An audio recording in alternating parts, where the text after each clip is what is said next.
Welcome to the Just Solutions podcast, where we explore relevant projects, policies, and stories from the perspective of communities most impacted by climate change: Black, Indigenous, people of color, and those with lower incomes. I'm your host, Aiko Schaefer, Executive Director of Just Solutions.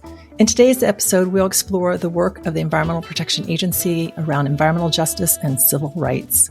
I'm joined today by Alexandra Gallo, Special Advisor at the Environmental Protection Agency and a lead architect of the Community Change Grants Program, and Dr. Larissa Mark, Bipartisan Infrastructure Law and Inflation Reduction Act Staff Lead for the Office of Environmental Justice and External Civil Rights. Welcome, Alex and Dr. Mark, to the Just Solutions podcast. Hi. Thank you. Before we get into the interview, just to help our listeners get to know who you both are, what drew you to this work, to work for the EPA and to focus on environmental justice? Dr. Mark, what brought you to this work?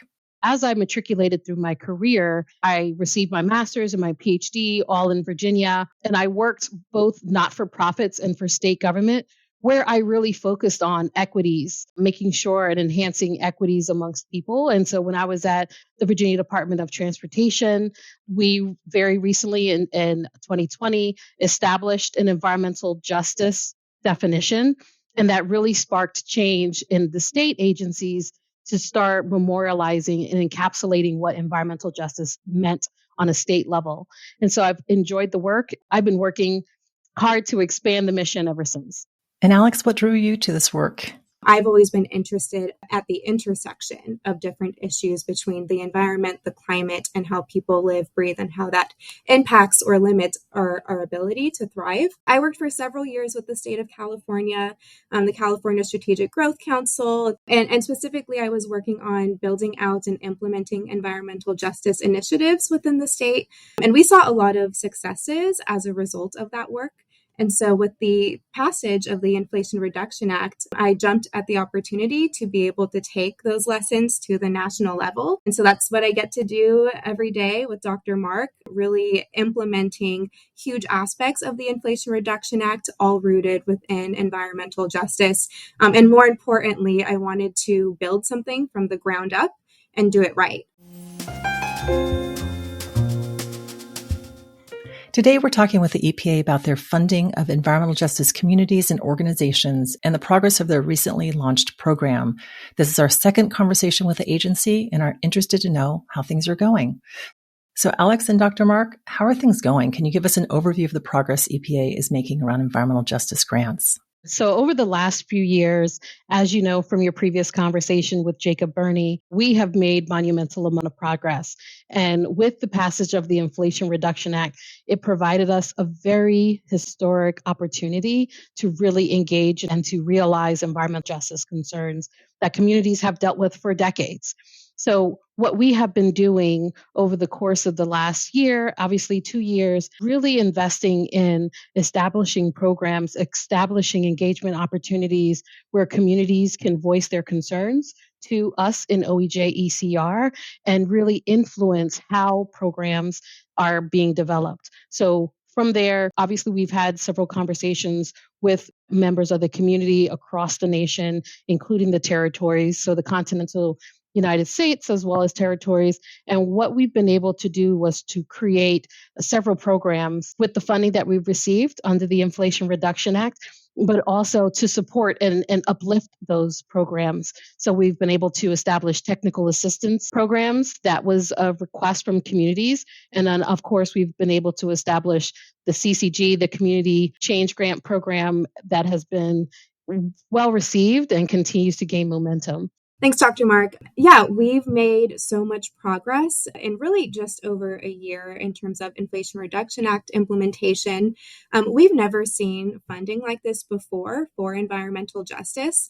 So just to highlight a few of the different things that we've launched, we've got the Thriving Communities Technical Assistance Centers up and running, the TCTACs. There are several all throughout the country within regions, as well as a few national TCTACs. At the time you spoke with Jacob Burney, those were being selected for award. At this point, several are up and running. They're in communities today, helping them to understand how they can access the significant amount of resources that are available to them.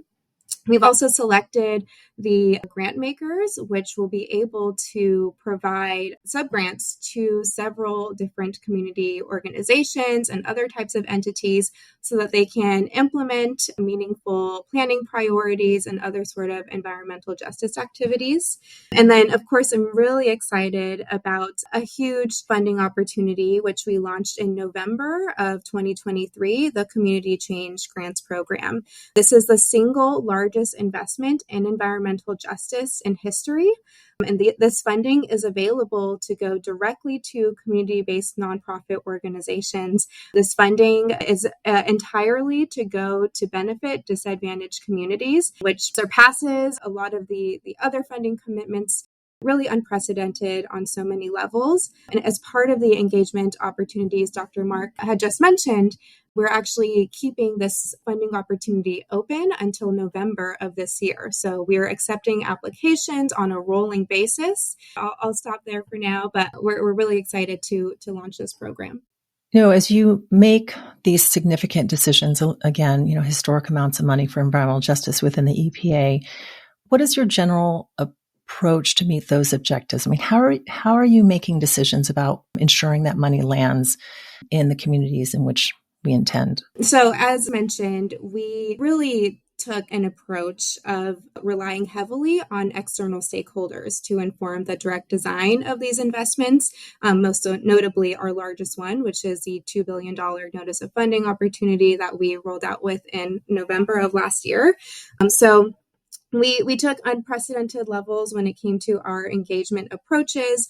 We went out with a request for information process where we heard from over 1,000 organizations on every aspect of how we should design and roll out this funding opportunity. So what you'll see included within there are several different project types related to climate resilience and adaptation, pollution reduction, workforce development, but also many programmatic decisions that alleviate a lot of the burden that people experience when they're trying to pursue grants. So that was really our first approach, right? Was engaging with the right stakeholders before we even put pen to paper. That was a really important part of our approach. We worked really closely with the National Environmental Justice Advisory Council, who actually set up an Inflation Reduction Act accountability work group with the intended goal of informing the design of this funding opportunity. So we engaged with them directly here in Washington, D.C. over several days.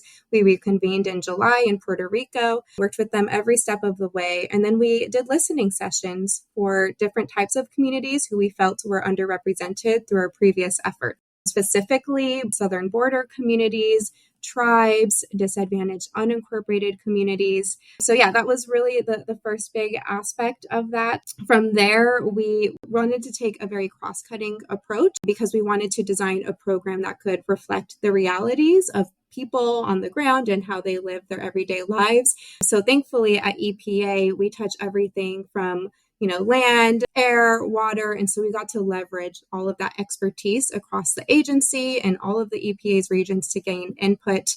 So now that we have all of that information, we've built a program where we're looking at meaningful relationships and partners. We're really evaluating how people structure their partnerships, how budgets are shared, what is the history of engagement in communities before they even get to EPA to push this application forward. So we're taking a very comprehensive approach in terms of evaluating and understanding who we're funding and who it's going to benefit the most. As you roll out these programs, again, it's a significant amount of resources, a tremendous amount of work to identify how to do something that, by and large, these are new strategies, maybe new relationships, new sort of ways in which we're thinking about the program. So, Dr. Mark, can you talk a little bit about some of the challenges or barriers that we're seeing as we launch these grant programs? As Alex mentioned, there has been a historic amount of funding made available to communities with environmental justice concerns or disadvantaged communities.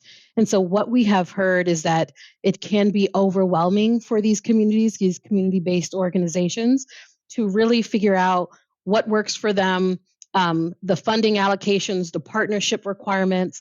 And so what we have been doing is, again, through our listening sessions and our series of engagements, is help to facilitate how they can best navigate these partnerships or how they can best reach these resources. And so with the TCTACs being open and operational, they are able to provide assistance for those communities that may have a lower capacity, those smaller organizations that may not have the grant writing experience, that may not have the partnerships available. They are able to go in, work with these communities and provide that assistance, whether, meet the needs where they are. If it's with grant writings, with establishing partnerships, if it's within just understanding language of the grant programs. And so we purposefully developed these technical assistance programs, the TCTACs, other technical assistance programs that we have put in place to meet the needs of the communities and to really help them cross the threshold of successful applicants to become successful applicants. So, unfortunately, on the federal level, we can't facilitate partnerships, but the technical assistance providers can do that. We can't necessarily assist with grant writing, but the technical assistance providers can do that. And so what we're doing now to ensure that these communities are aware of what the technical assistance providers are doing, we are continuing to have these engagement discussions. We have our IRA regional roadshow that we are currently doing across the country, very place-based. We're bringing technical assistance providers to provide overviews of the activities that they're doing. In instances where appropriate, they're able to help facilitate partnerships. They're able to help provide very high-level technical assistance. So we want to remove the barriers. We're doing all of this because we want to remove the barriers so that community-based organizations, whether they're large, whether they're small, whether they have the connections, they're able to feel confident and get the assistance so that they can successfully complete an application, submit an application. And as Alex mentioned, because of the unprecedented opportunity with the CCG, for those applicants that submit an application and they're unsuccessful, we have the ability to allow or to encourage communities, organizations to debrief on that unsuccessful application and resubmit. This is unheard of. They haven't had the opportunity previously to debrief in real time and then resubmit an application with an application period. So having an extended application period also helps to address the barriers because it's not a one opportunity to receive a grant. They have additional opportunities as long as they are able to get that debrief and then reevaluate their submission, address those deficiencies, and then resubmit. Well, and it makes sense that EPA would need partnerships to, effectively engage with and support communities, and a lot of community groups that are in the mix, I think are very skilled and very connected to be able to help advance the objectives of EPA. In addition, your partnerships also include academic institutions and private foundations, some of whom candidly don't have a great track record or particular expertise in engaging impacted communities or BIPOC or low-income communities. Is there work that you all are doing to ensure that they have the training or expertise to do that? Are there metrics or measurements you're looking at to see performance? I mean, how are we making sure those partners who say, yeah, I want to lean into the space, I want to help make this happen, I think, again, may have a lot of learning to do to really get this right. I mean, what work are you all doing to help make that happen? We want to prioritize getting funding to, as in the statute, community-based nonprofit organizations. I think as part of our conversations, we also want to make sure that funding is getting to organizations who maybe have not received a grant from EPA before. At the same time, we know that some organizations have some more built-in capacity over others. Per the statute, specifically for our $2 billion funding opportunity, the only eligible entities are either a partnership of community-based organizations or a community-based organization in partnership with an institution of higher education, local government, or tribal government.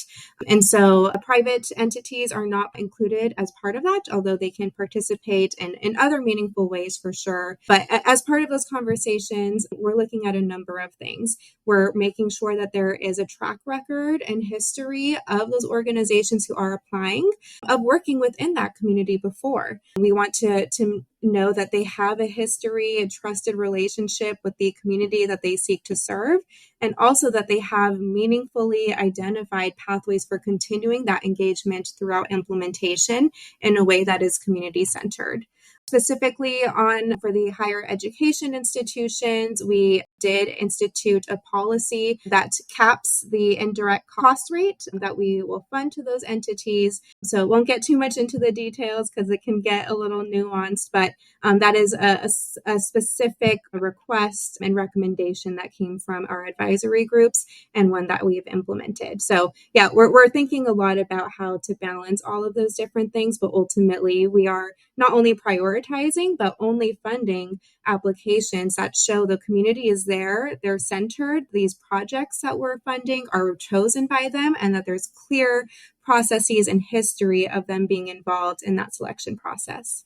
So given the historic work that EPA has done to engage communities, and I think, in my opinion, more advanced than other federal agencies that are really getting into this work, really for the first time, given the IRA investments and the objectives of J40. I mean, how is EPA leveraging its expertise to connect with other federal agencies to help them really address environmental justice and advance the objectives of policies such as J40 or Justice 40? Yeah, I think that's a great question. What we have done through a variety of streams is really try to establish and facilitate interagency collaboration. So a great example is the Thriving Communities Network. These agencies have received IRA funding as well as bill funding. And so there's a consortium of about 10 agencies through the Thriving Communities Network. And what they are doing right now is coordinating and leveraging these place-based capacity building programs that can support these chronically underserved communities.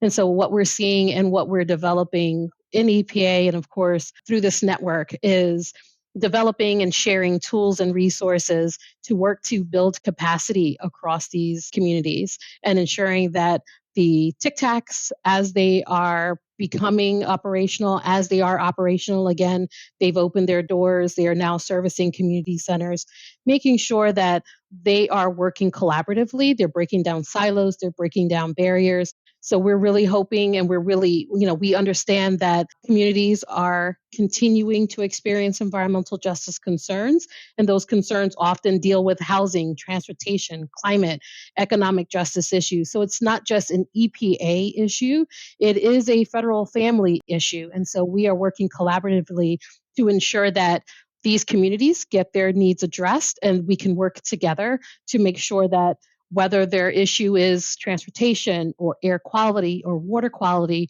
or maybe all of the above, we're working collaboratively to make sure that those communities get the resolution and get the assistance they need. Well, it also recognizes that environmental justice is not something that's going to be solved with the Inflation Reduction Act, right? It's not going to be solved just by EPA. This is something that has been around for a long time. It's structural. And we would argue from an environmental justice perspective, it's our economic system. It's the way in which we've been designed and created as a country, right? So a lot of work that has to happen. And so recognizing that, while IRA is a historic investment and there's a lot of work happening, that there's still so much that we have to do. Environmental justice, civil rights, all the issues that you raised, Dr. Mark. And so where do you see the future of EPA-funded grants, in particular EJ grants, going? I think that what we are working to achieve is to embody and standardize and normalize both technical assistance for environmental justice communities, communities experiencing environmental justice concern, disadvantaged communities, whatever the moniker of these communities, they are chronically underserved. And so what we envision the future to be is standardized technical assistance that persists beyond Inflation Reduction Act funding, and also, funding allocations that continue to persist. The IRA is a historical funding allocation, and we are expecting for that allocation to continue to persist in some form. It may not be billions of dollars as we've seen in this iteration, but we have historically provided grant funding to communities with environmental justice concerns, and our expectation is to continue to provide those funding allocations. We are just hoping and expecting to couple it with technical assistance. In addition to normalizing and standardizing technical assistance, we all know that it's something that's needed to level the playing field, but we also know that we need to break down barriers within the grant making process, also just within understanding and being able to access investment opportunities more broadly. So as I've mentioned, this is the first time in history we've ever had a funding opportunity like this, and we utilize that opportunity to implement many new innovations. As I mentioned, having the funding opportunity open for 1 year on a rolling basis. Dr. Mark mentioned allowing for a resubmission, a true debrief from EPA so that people can learn on how they can improve their applications, and really centering people in decision making. I feel that we'll be able to have significant increase in climate resilience and quantifiable pollution reductions, good jobs as a result of this opportunity. But I think even more so, I want us to be able to showcase that this is not only a good use of federal funds, but the best use of federal dollars, right? Is to design investments with people first, utilizing that experience in designing these funding opportunities and making sure that we're getting them to communities that need it most. I think that there's something to consider about the federal agency collaboration on it, because I think some advocates are seeing IRA and IJA money invested in things that they believe will make addressing environmental justice even more challenging, meaning that their investments in solutions or perceived solutions to the climate crisis in which the condition within communities may be worse off. And so I think there's a question of how the conversation we're having, which is really about investing in communities to address environmental justice, to be able to make communities cleaner, stronger, more vibrant, more capable of withstanding climate disasters. And I think the question is what other agencies are doing that advocates would argue are at odds with that objective, and to what extent EPA is able to play a role to really hold that commitment to environmental justice. And we'll find out, right, in terms of how we kind of move forward with the implementation of IRA, and whether or not we are able to improve things and to truly advance environmental justice, and how we learn from those, and how the future could possibly give us opportunities to make the improvements that we need to make to really, keep advancing environmental justice and civil rights. That is a wonderful question. With the CCG, we are absolutely being responsive to that concern. And what we have built into the CCG is partnership agreements. So the expectation is all parties that are part of the actual application have their responsibilities outlined in the application. So what we want to see happen is those entities that are being party to certain applications have their roles and responsibilities defined. Now is an unprecedented time where community-based organizations have the ability to really work with their partners to outline what their needs are and to make sure that those needs are addressed. Through the Thriving Communities Network, TCN, working collaboratively, we're able to be on the same page to make sure that communities with environmental justice concerns are getting those needs met. With the TCN, we're braiding and weaving other applicable grant programs, other applicable federal agencies.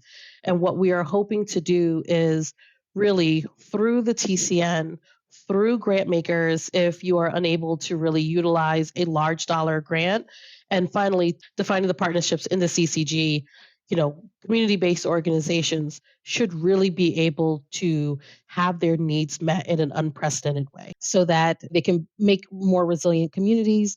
They can have communities that are addressing the needs of today and ensuring that they have a viable community in the future.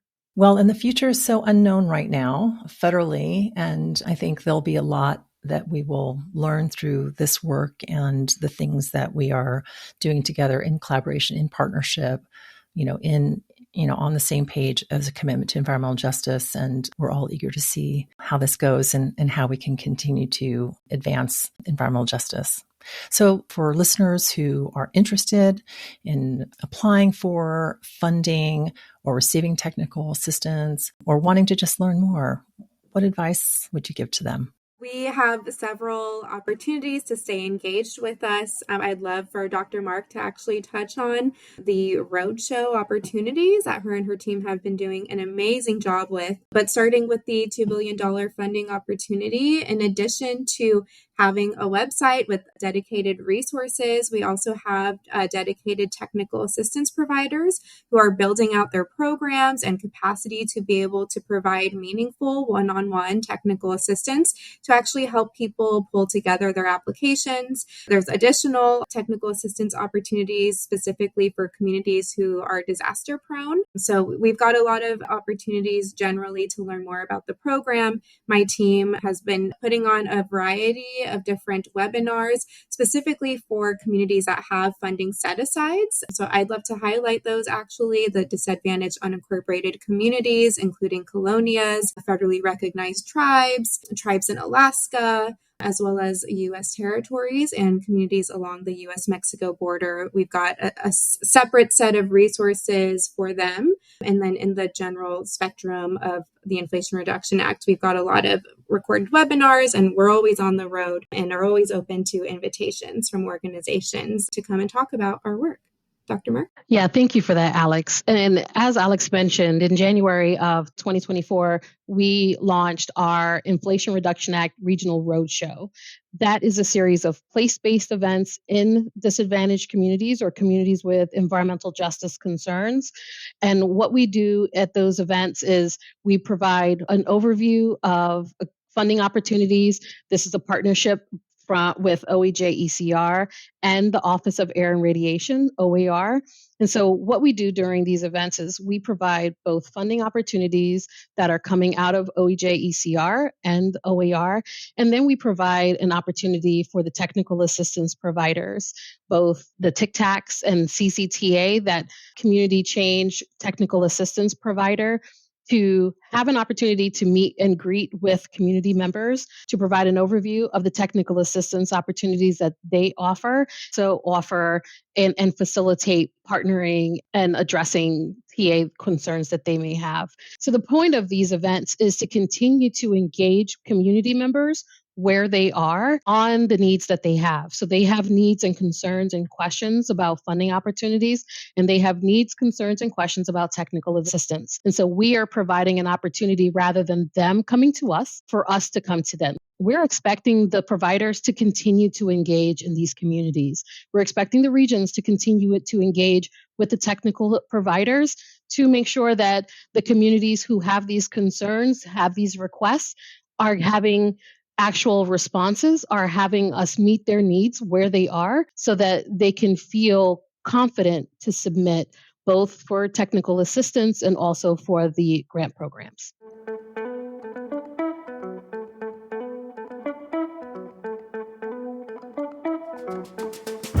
Thank you, Alex and Dr. Mark, for being with us today, and thanks for our listeners for joining us on the Just Solutions podcast.